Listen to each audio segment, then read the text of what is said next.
Even कैसे हैं आप सभी स्टूडेंट। तो आज की इस वीडियो में मैं आप सभी बच्चों को semester third major paper 5 political science आप सभी बच्चों का जो पेपर है जिसमें 15 मार्क्स 5 मार्क्स ये दो जो नंबर के क्वेश्चन आने वाले 15 5 मार्क्स का, ये मैं आपको आज के वीडियो के थ्रू कंप्लीट करवाने वाला हूँ। अगर आप सभी बच्चे इस वीडियो को देख के चले जाते हैं तो आप सभी बच्चों को 15 नंबर और 5 नंबर से टोटल 60 नंबर क्वेश्चन बन 60 पूरा माफ करिएगा 70 नंबर क्वेश्चन बनता है, वो कंप्लीट हो जाएगा। तो चलिए वीडियो को शुरू करते हैं। पसंद आए तो लाइक और शेयर करिएगा, चैनल पर नहीं हो सब्सक्राइब करिएगा, बेल आइकन पर क्लिक कर लीजिएगा ताकि इसी प्रकार जब न्यू वीडियो आएगा सबसे पहले आपको अपडेट मिल जाएगा। तो पहला सवाल है शक्ति संतुलन, बैलेंस ऑफ पावर के अर्थ और इसके जो प्रमुख विशेषताएं हैं उनका विवेचना करने बोला गया। शक्ति संतुलन होता क्या है, इसका अर्थ बताइए, इसकी जो विशेषताएं हैं इनके बारे में विवेचना करने बोला गया। तो आइए चलिए जानते हैं। सबसे पहले अगर हम अंतर्राष्ट्रीय परिप्रेक्ष्य के बारे में बात करें, देखिए सबसे पहले आपको सिलेबस जानना होगा क्योंकि शक्ति संतुलन जो टॉपिक है ये आपके सिलेबस के अकॉर्डिंग पूछा गया। ठीक है, तो अंतर्राष्ट्रीय राजनीति के अध्ययन में शक्ति संतुलन जो है एक केंद्रीय और अत्यंत प्रभावशाली अवधारणा रही है। यानी कहा जाए शक्ति संतुलन जो हमारे पास है सेंट्रल रूप से देखा जाए और बहुत ही ज़्यादा प्रभावशाली अवधारणा है हमारे पास है। अगर देखा जाए तो विश्व के जो विभिन्न राष्ट्र है अपना अस्तित्व बचाने के लिए, सुरक्षा के लिए, प्रभुत्व को बनाए रखने के लिए लगातार शक्ति के समीकरण को साधते रहते हैं। यही कारण है कि शक्ति संतुलन एक कहा जाए तो सैद्धांतिक विचार ही नहीं है बल्कि ये व्यवहारिक अंतर्राष्ट्रीय जो राजनीति होती है उसका आधारशिला भी बन के रह गया है। विशेष रूप से यूरोप का अगर इतिहास में देखते हैं तो यह सिद्धांत लंबे समय तक शांति और स्थिरता बनाए रखने का एक प्रमुख साधन बनकर रहा था।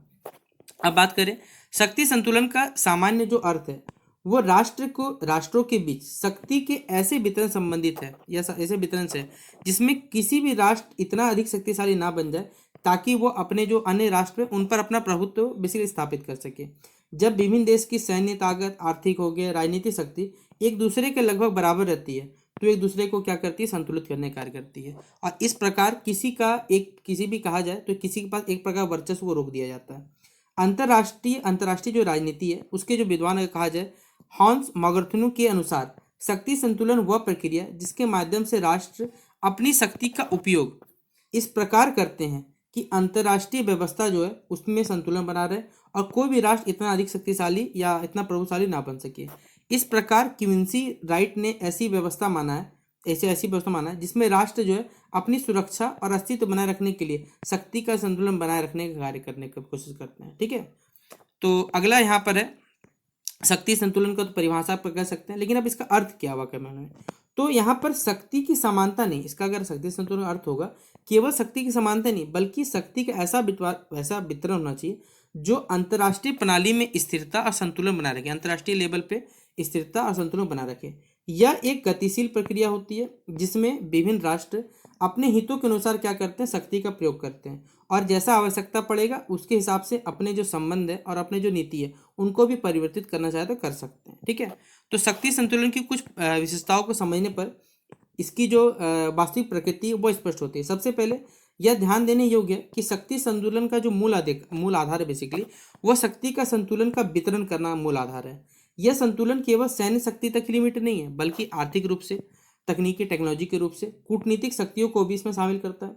जब विभिन्न राष्ट्र मतलब अलग अलग जो राष्ट्र है सभी क्षेत्रों में एक दूसरे के बराबर हो जाते हैं या तुलनात्मक रूप से सक्षम होते हैं तब जाके ये वास्तविक संतुलन संभव हो पाता है। अगर दूसरी विशेषता पर बात करें तो यह है कि शक्ति संतुलन केवल एक स्थिति नहीं है बल्कि एक नीति और रणनीति भी होता है। राष्ट्र अपनी विदेश नीति का निर्माण कर इस सिद्धांत को ध्यान में रख कर करते हैं और सुनिश्चित करने का प्रयास करते हैं कि कोई भी अगर कॉम्पिटिटर है तो वो अधिक शक्तिशाली ना बन पाए, इसलिए वो समय समय में देखिएगा अपने नियम में परिवर्तन को भी कार्य करते हैं। ठीक है, तीसरी विशेषता है गठबंधन प्रणाली यानी अलायंस सिस्टम का उल्लेख किया गया। शक्ति संतुलन बनाए रखने के लिए राष्ट्र अक्सर क्या करते हैं, आपसी सहयोग और गठबंधन का सहारा लेते हैं। जब कोई भी एक राष्ट्र अत्यधिक शक्तिशाली बनने लगता है तो अन्य राष्ट्र उसके सामने एकजुट होकर शक्ति संतुलन करने का प्रयास करते हैं और इस प्रकार गठबंधन शक्ति जो है वो संतुलन का एक महत्वपूर्ण साधन बन जाता है। तो शक्ति संतुलन के अन्य भी बहुत सारे महत्वपूर्ण विशेषताएं अगर कहा जाए तो इसकी जो गतिशील प्रकृति है यह कोई स्थिर या स्थायी स्थिति नहीं है बल्कि समय के साथ वो क्या होती है, बदलते रहती है। जैसे जैसे किसी भी राष्ट्र की आर्थिक या सैन्य शक्ति बढ़ती जाती है वैसे वैसे शक्ति संतुलन के समीकरण भी बदल जाते हैं। इस परिवर्तनशीलता के कारण अंतर्राष्ट्रीय राजनीति में हम लोग क्या देखते हैं कि इसमें कंपटीशन, निरंतर कंपटीशन यानी प्रतिस्पर्धा देखते हैं और सामंजस्य की स्थिति जो हमेशा बनी हुई रहती है। इसके साथ ही साथ शक्ति संतुलन का जो संबंध है वो राष्ट्र हित यानी नेशनल इंटरेस्ट के गहराई से जुड़ा हुआ है। प्रत्येक राष्ट्र अपने हितों की रक्षा के लिए इस नीति का पालन करते हैं। इस संदर्भ में नैतिकता हो या आदर्शवाद हो की अपेक्षा व्यवहारिकता हो और अधिक जो स्वार्थ है वो अधिक महत्वपूर्ण हो जाता है। राष्ट्र वही कदम उठाते हैं जो उनके लिए बेसिक लाभकारी होता है, चाहे वो गठबंधन का हो, चाहे युद्ध करना हो या कूटनीतिक जो भी उपाय वो अपनाना हो। एक और प्रमुख विशेषता हमारे पास है कि शक्ति संतुलन का मुख्य उद्देश्य किसी एक राष्ट्र के प्रभुत्व को रोकना है। यदि कोई राष्ट्र शक्ति संतुलन अधिक शक्तिशाली हो जाते हैं तो सब मिलकर इसी प्रभाव को सीमित करने का प्रयास करते हैं। इस प्रकार शक्ति संतुलन अंतर्राष्ट्रीय व्यवस्था में संतुलन और स्वतंत्रता बनाए रखने कार्य करता है। शक्ति संतुलन का सबसे महत्वपूर्ण पहलू यह भी है कि इससे स्थायी मित्र या शत्रु नहीं होते हैं। राष्ट्र अपने हितों के अनुसार समय समय पर संबंध बदलते रहते हैं। आज का मित्र कल शत्रु हो सकता है। इस लचीलेपन का यह प्रणाली जो है वो अधिक व्यवहारिक होती है, प्रभावी होती है। इसके साथ ही साथ शक्ति संतुलन बहुध्रुवीय हो सकता है, मतलब व्यवस्था अपनाता है। जब विश्व में कोई शक्तिशाली राष्ट्र होते हैं तो वे एक दूसरे को संतुलित करते हैं और इस प्रकार एक राष्ट्र अधिक शक्ति प्रभावशाली नहीं बन पाता। इसके विपरीत क्या होता है, द्विध्रुवीय या एक ध्रुवीय व्यवस्था में संतुलन बनाए रखना अधिक कठिन हो सकता है। हालांकि शक्ति संतुलन का जो कहा जाए मुख्य उद्देश्य शांति बनाए रखना होता है, फिर भी यह आवश्यक नहीं है कि इससे हमेशा शांति बनी रहे। कभी कभी संतुलन बनाने के लिए हमें युद्ध भी करना पड़ सकता है। जब कोई राष्ट्र संतुलन को बिगाड़ने का प्रयास करता है तो अन्य राष्ट्र उसके विरुद्ध संघर्ष करते हैं। इस प्रकार शक्ति संतुलन में शांति और युद्ध दोनों की संभावना निहित होती है। अंततः हम कह सकते हैं कि शक्ति संतुलन अंतर्राष्ट्रीय राजनीति का एक यथार्थवादी और व्यवहारिक सिद्धांत है। यह राष्ट्रों के बीच प्रतिस्पर्धा और सहयोग दोनों को संतुलित करता है। यद्यपि कुछ सीमाएं भी हैं, जैसे कि यह स्थायी शांति की गारंटी नहीं देता और कभी कभी संघर्षों को भी जन्म देता है, फिर भी यह विश्व व्यवस्था को स्थिर और संतुलन बनाए रखने में महत्वपूर्ण भूमिका निभाता है। इस प्रकार शक्ति संतुलन न केवल अंतर्राष्ट्रीय राजनीति समझने के लिए महत्वपूर्ण उपकरण है, बल्कि विश्व शांति और स्थिरता के लिए भी क्या एक आवश्यक तंत्र के रूप में कार्य करता है। तो ये था हमारा पहला सवाल जो आपसे बच्चों को पेपर में पूछा जाएगा। अगला सवाल है, अभी हमने पढ़ा ये सवाल, दूसरा सवाल है राष्ट्रीय शक्ति, नेशनल पावर क्या होता है, इसकी परिभाषा बताएं और इसके जो विभिन्न रूप होते हैं उनके बारे में विशेष चर्चा करने बोला गया आपको क्वेश्चन नंबर 2 में। तो अंतर्राष्ट्रीय राजनीति में राष्ट्रीय शक्ति यानी नेशनल पावर का एक महत्वपूर्ण स्थान है और एक व्यापक धारणा है। यह किसी भी राष्ट्र को वह समग्र क्षमता होती है जिसके माध्यम से वह अपने राष्ट्र की हित की रक्षा करता है, मतलब अपने राष्ट्र के हित में जो भी चीजें करनी चाहिए वो कर सकता है। इससे अन्य देश को प्रभावित करता है तथा वैश्विक मंच पर अपनी स्थिति को सुदृढ़ बनाता है। आधुनिक विश्व व्यवस्था में किसी राष्ट्र की जो प्रतिष्ठा होती है, सुरक्षा और प्रभाव इसके पास उपलब्ध शक्ति पर निर्भर होते हैं। इसलिए राष्ट्र शक्ति को अंतर्राष्ट्रीय संबंधों का मूल आधार बनाया जाता है या माना जाता है। राष्ट्र शक्ति का अर्थ केवल अगर कहा जाए तो सिर्फ सैन्य ताकत नहीं है, बल्कि ये बहुआयामी हो सकता है, जिसमें आर्थिक ताकत, राजनीतिक, कूटनीतिक, सांस्कृतिक, मनोवैज्ञानिक तत्व शामिल होते हैं।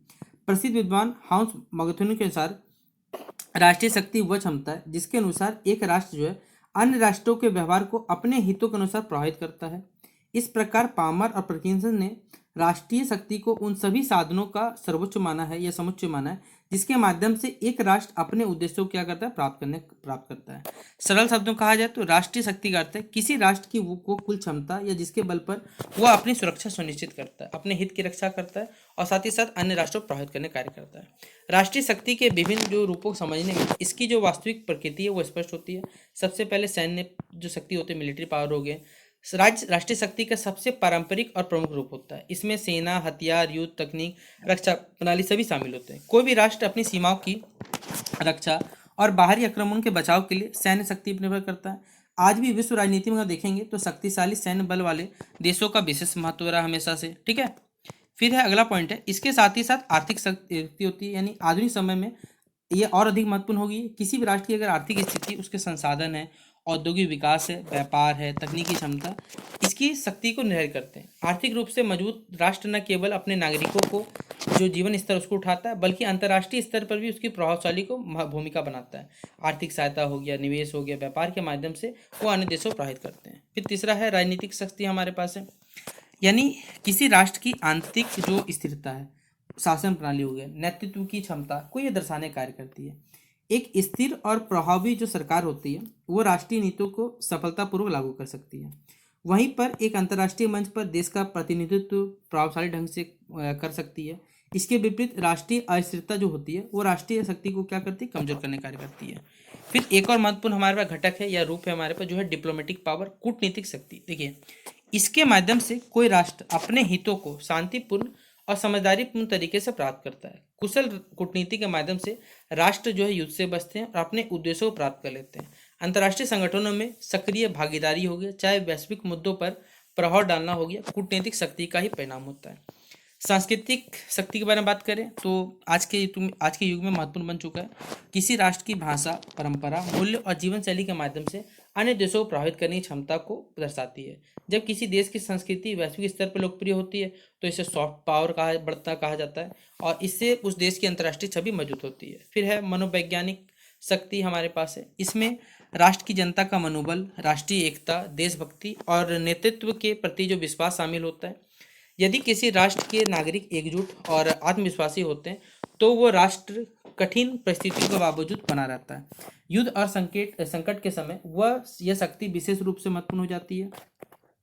इसके अतिरिक्त वैज्ञानिक और तकनीकी शक्ति, मतलब टेक्नोलॉजिकल और साइंटिफिक जो पावर होते हैं, ये भी अंतर्राष्ट्रीय शक्ति का महत्वपूर्ण घटक है, जिसके माध्यम से या जिसके तरीके से देश में उन्नति, तकनीकी और वैज्ञानिक क्षमता होती है। न केवल आर्थिक और सैन्य देश में मौजूद होता है बल्कि वैश्विक प्रतिस्पर्धा में भी क्या होता है, आगे रहता है। जैसे अंतर्राष्ट्रीय अनुसंधान हो गया, सूचना प्रौद्योगिकी हो गया, रक्षा तकनीक हो गया, इसके कुछ उदाहरण होते हैं। फिर है ज्योग्राफिकल पावर। किसी राष्ट्र की जो भौगोलिक क्षमता है या भौगोलिक स्थिति, प्राकृतिक संसाधन, जलवायु, क्षेत्रफल उसकी शक्ति को प्रभावित करते हैं। उदाहरण के लिए जिन देशों के ऊपर प्रचुर मात्रा में प्राकृतिक संसाधन है वे आर्थिक रूप से अधिक सक्षम होते हैं हमारे पास है, और जिनके पास सामरिक रूप से महत्वपूर्ण स्थान पर विशेष देश में भी क्या होता है, अधिक प्रभावशाली बनता है। इन सभी रूपों को अगर हम मिला के कहा जाए तो राष्ट्रीय शक्ति का निर्माण होता है। और यह ध्यान रखना आवश्यक है कि इससे कोई भी तत्व जो है अकेले प्राप्त नहीं होता है। एक राष्ट्र तभी शक्तिशाली बन सकता है जब वो इन सभी क्षेत्रों में संतुलन और समन्वय बनाए रखते हैं। अंततः हम कह सकते हैं कि राष्ट्रीय शक्ति एक व्यापक और बहुआयामी अवधारणा है जो किसी राष्ट्र की समग्र क्षमता को दर्शाता है। ये केवल सैन्य या आर्थिक शक्ति तक सीमित नहीं होता है बल्कि राजनीतिक, कूटनीतिक, सांस्कृतिक और मनोवैज्ञानिक पहलू भी इसमें शामिल होते हैं। आधुनिक विश्व में वही राष्ट्र सफल और प्रभावशाली माना जाता है जिसमें राष्ट्रीय शक्ति के विभिन्न जो रूप है उनको शक्ति संतुलित करके और प्रभावी ढंग से विकसित करता है। इस प्रकार राष्ट्रीय जो शक्ति है न केवल किसी राष्ट्र की सुरक्षा और विकास का आधार है बल्कि अंतर्राष्ट्रीय राजनीति में उसकी जो स्थिति और प्रभाव को भी निर्धारित करने का कार्य करता है। तो ये था आपसी बच्चों के लिए दूसरा क्वेश्चन। हमारा अगला सवाल है, वैश्वीकरण क्या होता है, यानी ग्लोबलाइजेशन क्या है, और वैश्वीकरण ने अंतर्राष्ट्रीय संबंधों को कैसे प्रभावित किया, इनके बारे में बताना है। तो आधुनिक विश्व में वैश्वीकरण यानी कि ग्लोबलाइजेशन एक ऐसी प्रक्रिया बन चुकी है जिसने दुनिया को बेसिकली भौगोलिक सीमाओं से परे जोड़ दिया। मतलब अब सिर्फ लिमिटेशन नहीं है, अब बाउंड्री तक सीमित नहीं है, आप अंतर्राष्ट्रीय तक जुड़ सकते हैं। आज कोई भी राष्ट्र पूरी तरीके से अलग तरह रहकर विकास नहीं कर सकता है।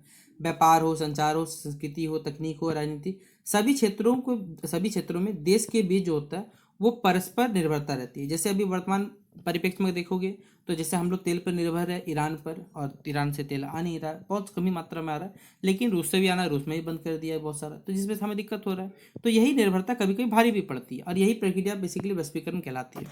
अगर वैश्वीकरण का सामान्य अर्थ बोले तो दुनिया के विभिन्न देशों के बीच में चाहे आर्थिक के लिए, सामाजिक के लिए, सांस्कृतिक और राजनीतिक संबंधों को विस्तार और गहनता होता है। इसके अंतर्गत क्या होता है, वस्तु, सेवा, पूंजी, तकनीक और विचारों का एक देश से दूसरे देश के स्वतंत्र रूप से आदान प्रदान होता है। इस प्रक्रिया ने विश्व को एक वैश्विक गांव, ग्लोबल विलेज के रूप में बदल दिया।